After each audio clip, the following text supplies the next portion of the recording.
Good morning. Welcome back. We are on day 4 of the powerful parenting curriculum found in our quarantine. And I'm so glad that you've joined me either live or on video. And today we're going to dig right into day 4. And this one is a big one. It is paramount. It is pure gold.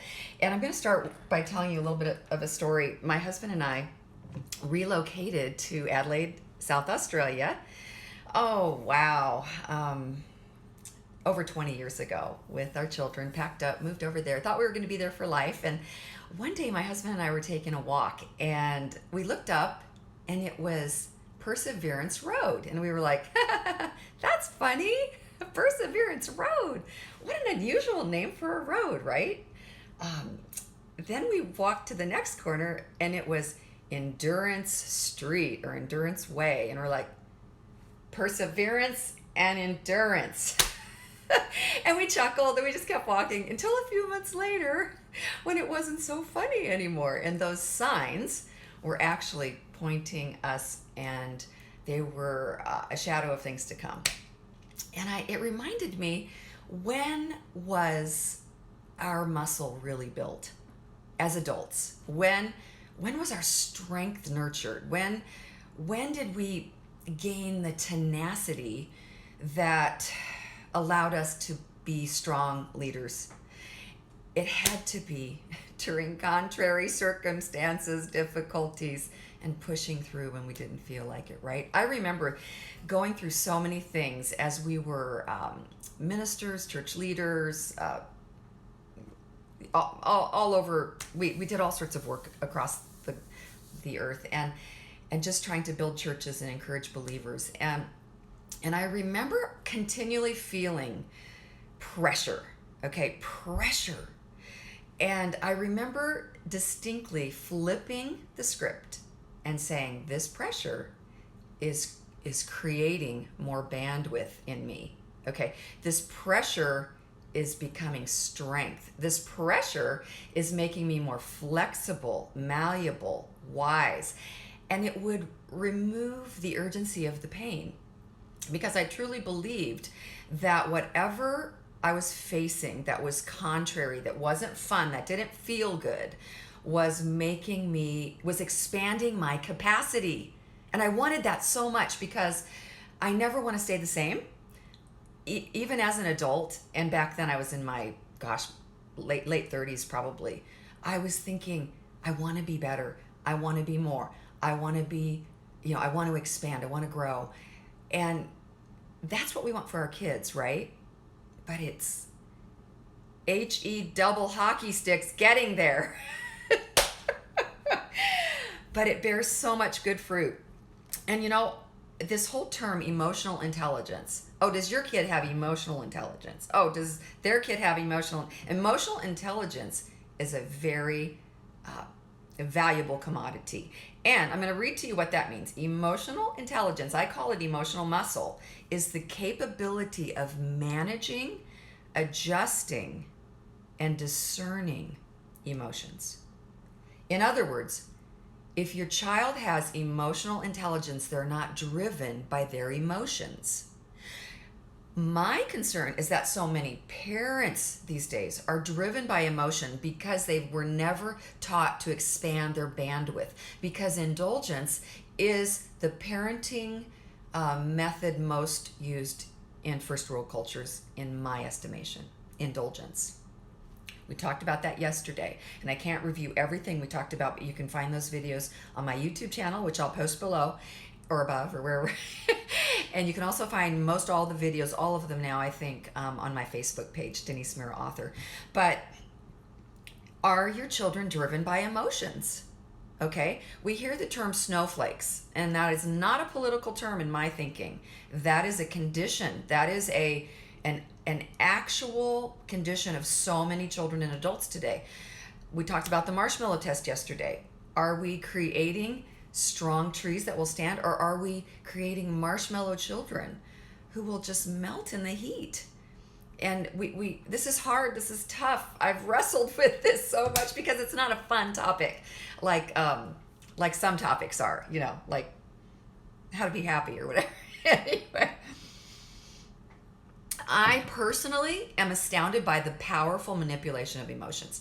I can wake up one day and feel like there's that word, dangerous word, write that down. Feel, it's a 4-letter word, okay? Feel. I can feel like I'm trudging through cement, like it sucks to be me, like I am rejected, like, you know, nobody loves me. I'm messed up. You know what I'm saying? One day, everything's hard. You can't even hardly buy groceries. You're just like stumbling through the dark. Do you know what I'm saying? There are days like that. And the next day you wake up and it's like, hello, sunshine. Everything's wonderful. I can do anything. Oh, I'm so loved. We are so vulnerable to emotion. And it's so, so, so important that we curb that we temper that we discipline that we manage that, and that we teach our children, our daughters, our sons to manage their emotions. Hear my heart. I want my children, I want your children not to be driven by emotions. Emotions left unchecked will destroy our lives. Listen, I know this for a fact, and I'm going to give you some things to back up my claim. Ephesians 4:17 was a scripture that I've always, it's one of my lifelong nuggets of gold. Live no longer as the Gentiles do in the futility of their thinking. Futility, okay? Look that up, futility. Here's another version. You must no longer live as unbelievers do in for they are hopelessly confused. Their minds are full of darkness.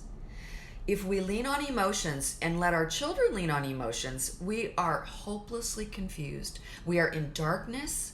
We can very, very, very much be believing a lie, because emotions lie. How many people have given up because their emotions told them a lie? I met a dear, precious woman at the swimming pool, and I'm feeling emotional thinking about it right now. Her son was pulled over by the cops in a compromising position. He happened to have a gun, and so much fear, he began to imagine himself in jail. He began to imagine himself, and his infraction wasn't even a felony, or wasn't anything horrible, or wasn't something that was going to lock him up for years. He actually committed suicide because he believed a lie, sitting there in his vehicle without hope in this world, without God.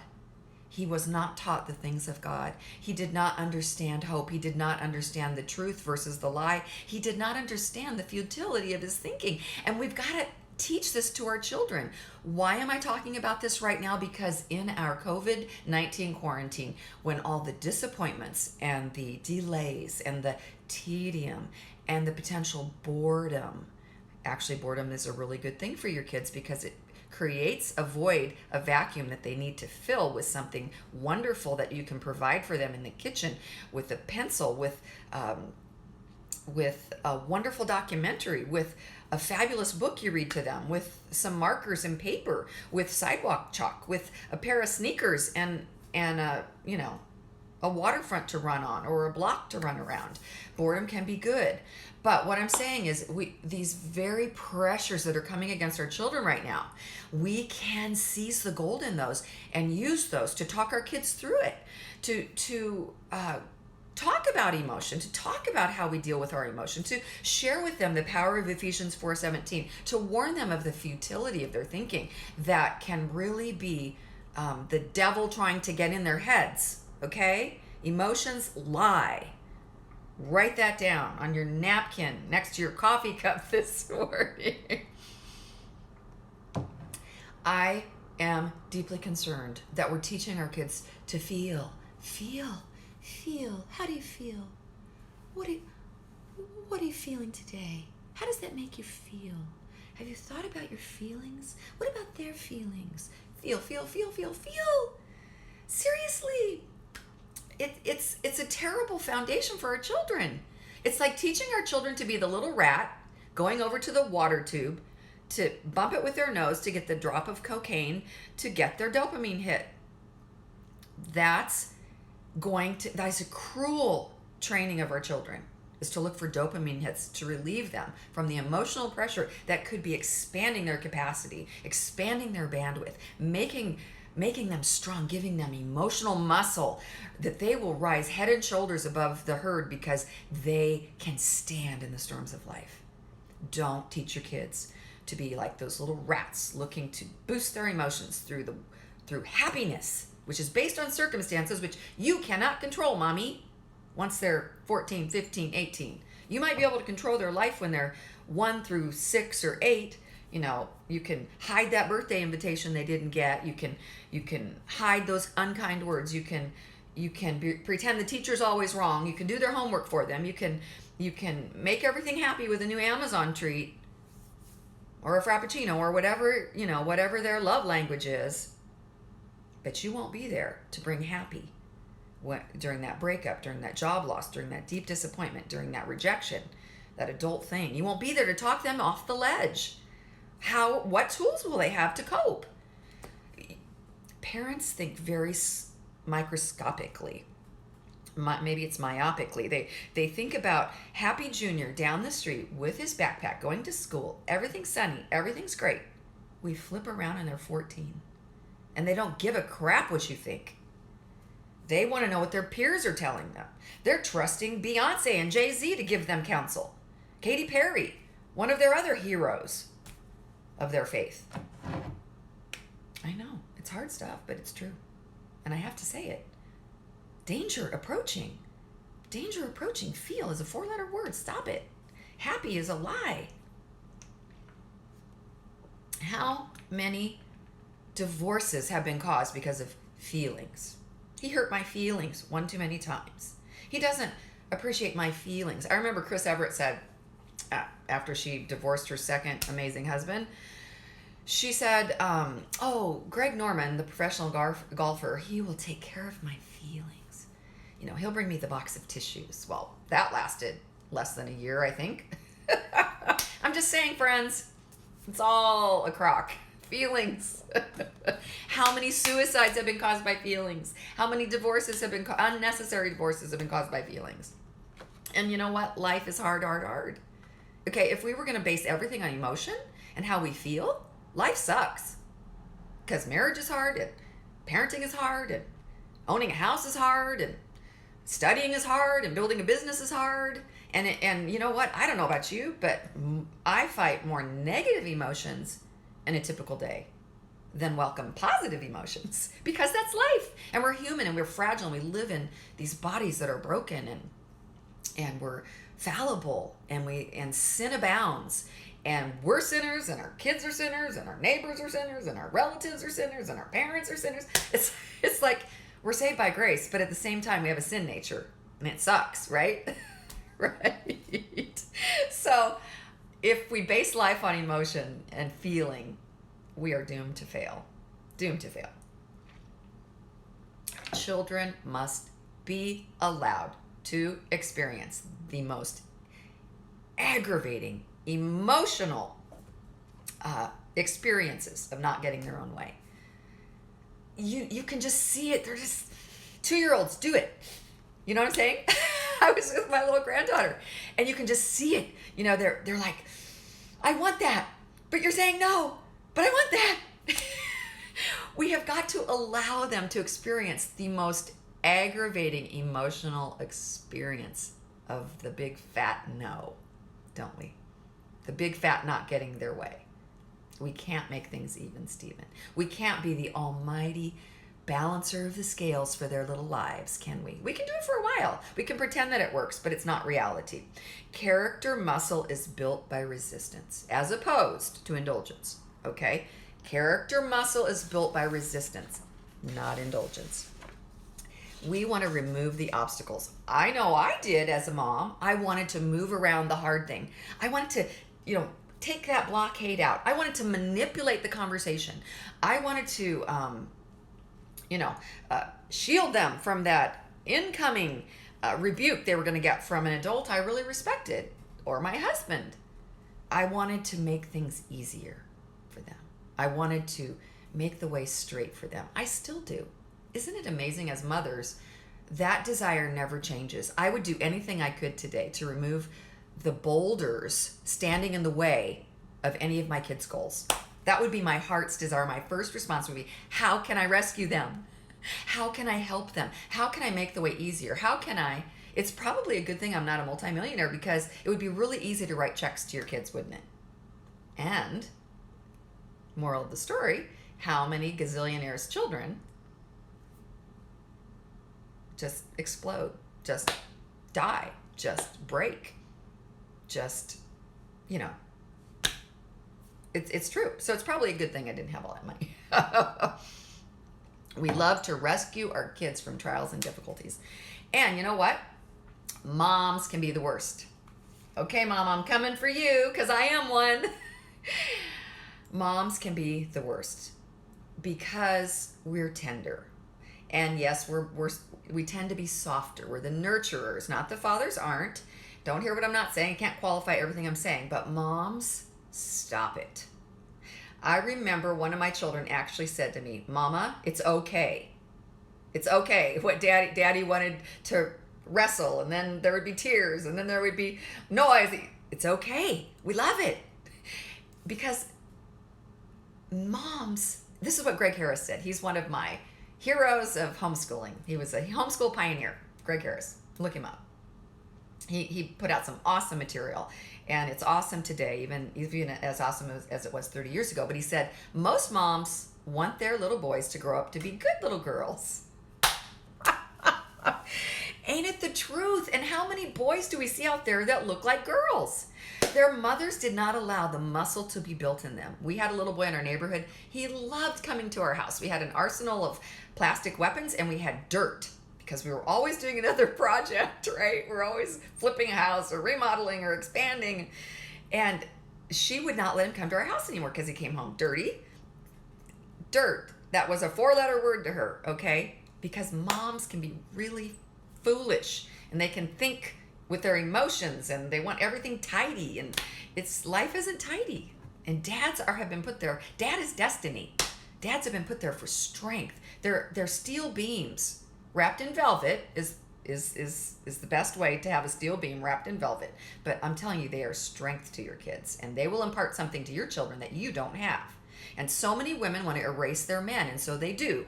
They erase them. They contradict their counsel to their children. They intervene in conversations. They can't shut up.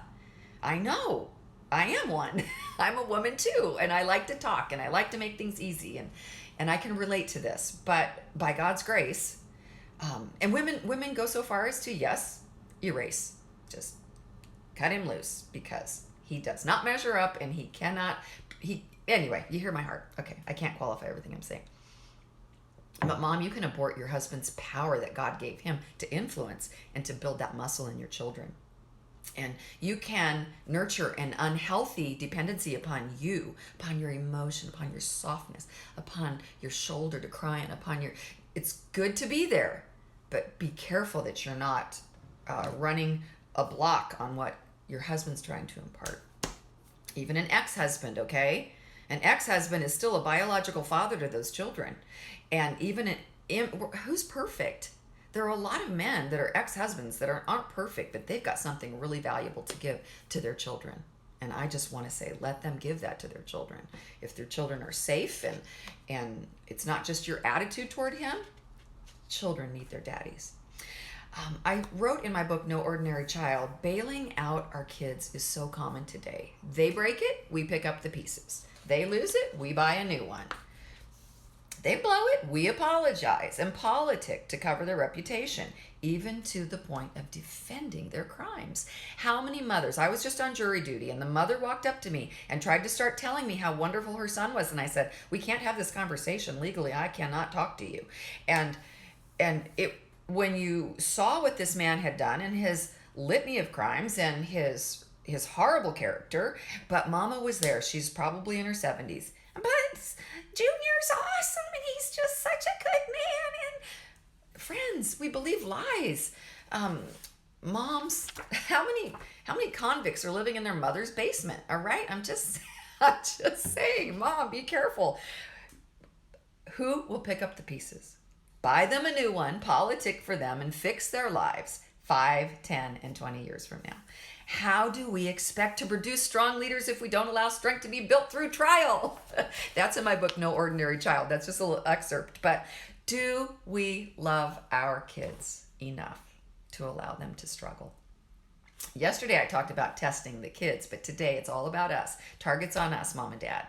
Do we love them enough to allow them to struggle? Or are we nicer than God? Because as I read the word, I see God allowing his amazing, extraordinary, off-the-chart leaders, those who really shine in the scriptures, had to endure trial, controversy, rejection, stoning. Friends, are we nicer than God to our kids? If a naturally occurring difficulty comes into their lives, do we always have to go try to counter it with something wonderful? Okay, so that got canceled. It's okay, Mommy will buy you $129 blah, blah, blah on Amazon to make up for it. That's not good practice. Let it burn. Just let it burn. Let them feel it. Let them experience it. It's not abuse. It's abuse to rescue them. It's abuse to cut open the cocoon. This cocoon we're in right now. You can see your kid wrestling. You can see them struggling. You can watch them. And you just want to give them relief. You just want to make it okay. But no one can rescue us right now except Jesus. And we are in circumstances, we're like in a vice grip. Okay, so let it burn. Let it burn in your kids. Let it burn in you. Let it bear good fruit. That's what I'm trying to say. Because if you cut open that cocoon on that butterfly trying to be nice, you just destroyed it. Just killed it. Just killed it. So cutting open your kid's cocoon is cruel and abusive. And you're setting them up for destruction in adult life. That's exactly how I feel. So what can we do? We can do less, okay? Are you the mom that's constantly running to school with the lunch they forgot? Are you the mom that's, constantly running to the ball field because they don't have their glove or they forgot their shoes? Or what are you doing for your kids? Oh, you're too tired, honey. It's okay. Mommy will do it for you. Oh, I'll take the dog out. It's okay. I know you're tired. Oh, it's okay. I know football practice was tough. I'll do those chores. Oh, it's okay. It's okay. I will. Once again, as a mother, I understand this compulsion to help our kids and to do what they don't want to do or can't do. But I just want to remind us, what can we say? What can we just bite our tongue and watch them struggle and say, you know what? They've got to clean that toilet top to bottom. Nope, get back in there. It's not done right. Nope, one more time. Let's get it done. It's hard. It's hard. I could tell you stories. Oh my goodness. Okay. Don't give them a free ride. Nobody gets a free ride. Don't give them a free ride. You don't have a free ride. Giving them a free ride now trains them to expect a free ride later. That's what generations of parents are doing, training their children to live on welfare, training their children to live on government assistance. Government assistance is a good thing for people who are in transition, struggling. That's what it was set up for. But now we have generations of families living on government assistance. And it's taught and it's trained, and they actually poise their lives to get pregnant at a young age so they can get on government assistance. And many of our high schools, right now, we just passed a massive levy. I think it was 525, was it billion or $1 million?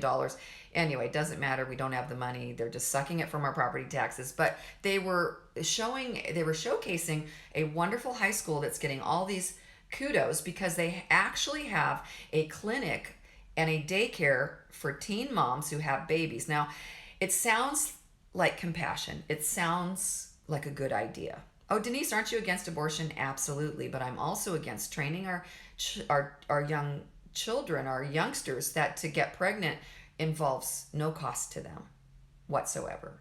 No stress. You have a free doctor, you have a free daycare, you have everything, a free ride, it's cruel. because that generation is then passing that whole mindset down to their generation. Everything's free. Everything's not free. You and I are paying for it with our hard-earned tax dollars that just keep going and going and going. And now we have taxation without representation, and we have a massive portion of our society living on welfare. It's unrealistic. It's not even true. Able-bodied people that could get good jobs, decent jobs, paying jobs. So that this is a big, I digress. But anyway, so do less. Don't give them a free ride. Break that cycle. Break that cycle. Put the axe to the root of that cycle in your life. Maybe you're one of those moms that was raised on welfare, that was raised on welfare through generations. It's not too late to start anew, to press restart in your family and get help. Hit me up. I'll show you how, okay? One more thing, I think this might be the last thing, maybe not, is don't underestimate the value of a solid work ethic.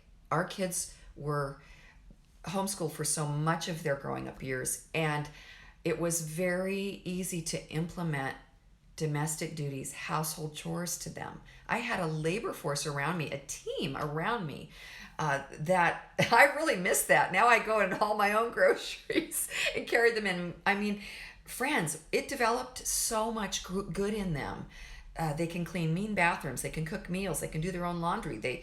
My kids did my grocery shopping and all for years and years and years.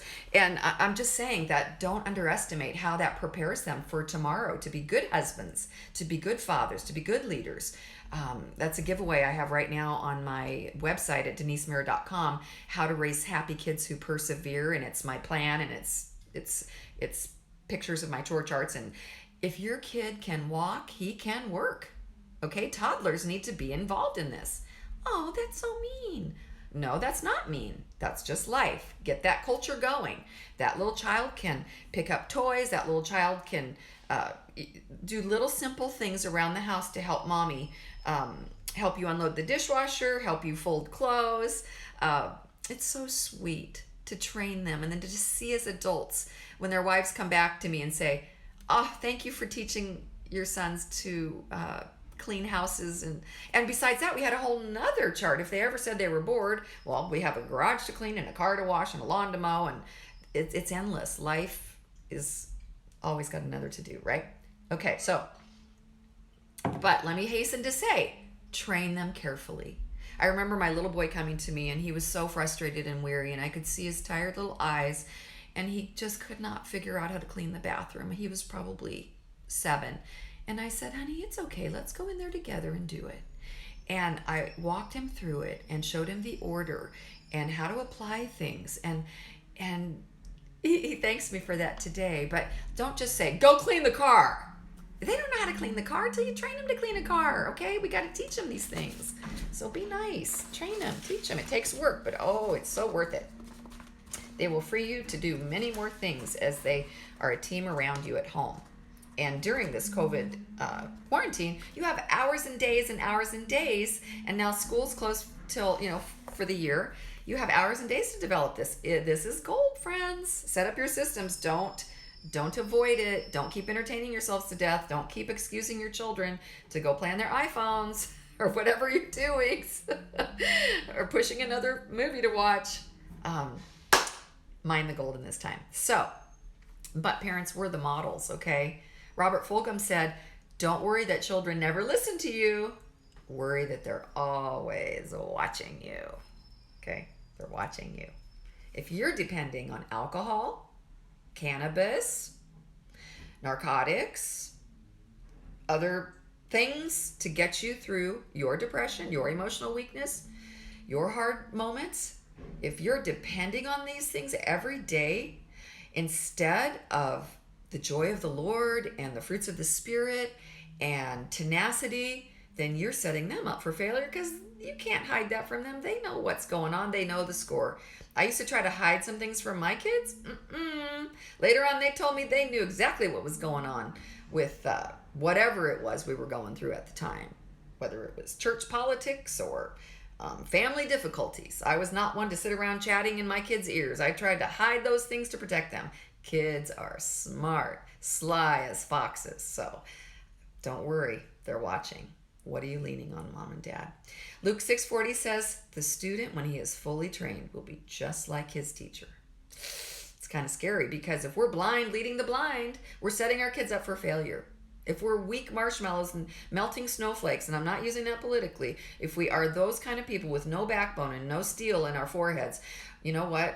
That's the kind of kids we're going to produce. We are transferring not only our physical DNA to our children, but our spiritually, emotional, and mental DNA. Wow, I know this is a bit of a heavy, but it's gold for you and your kids, your family. I hope that you are gleaning good stuff, and maybe there's a mom that needs to hear this. Share this with her. Share this video with her. I posted on my author Facebook page, and it's on my YouTube channel. If you think this would encourage and empower and strengthen somebody you know, share the love, because so many parents, we're not taught to be parents. They weren't trained. They don't understand. They don't know. They're doing their best. They love their kids, but love doesn't always translate into a valuable training method for our children. There's a whole lot of really bad advice out there, and as we can see, as we look at the news and look at TikTok and look at Facebook and look at YouTube, we can see how many broken, lost, messed up kids there are. And that's not the story we want for our families and our children and our grandchildren. So God bless you. Make it a great day. Hit me up about a topic you'd like me to cover on these live sessions. If I can, I would surely be honored. Have a wonderful day. Bye-bye now. See you next time.